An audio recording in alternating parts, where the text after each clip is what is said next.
At the airport.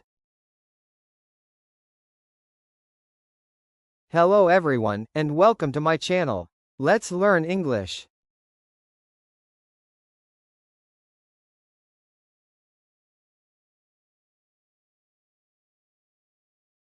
Today is lesson number 10, and we will learn basic words and phrases used at the airport and during travel.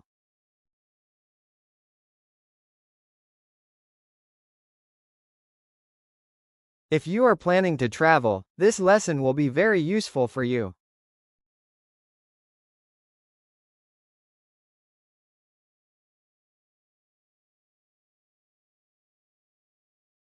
Vocabulary.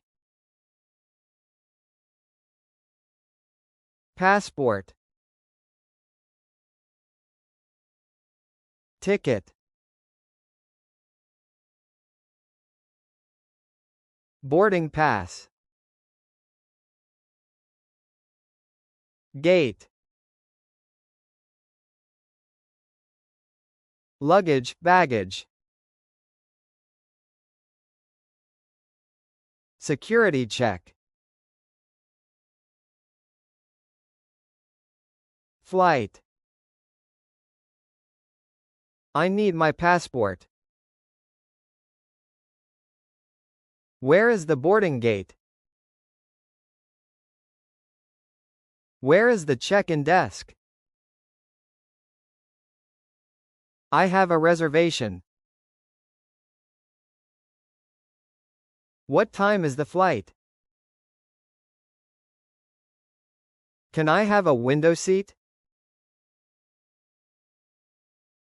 How long is the flight? Good morning. Where is the check-in desk? It's over there, next to security. Thank you. Can I have a window seat, please? Of course. Here is your boarding pass.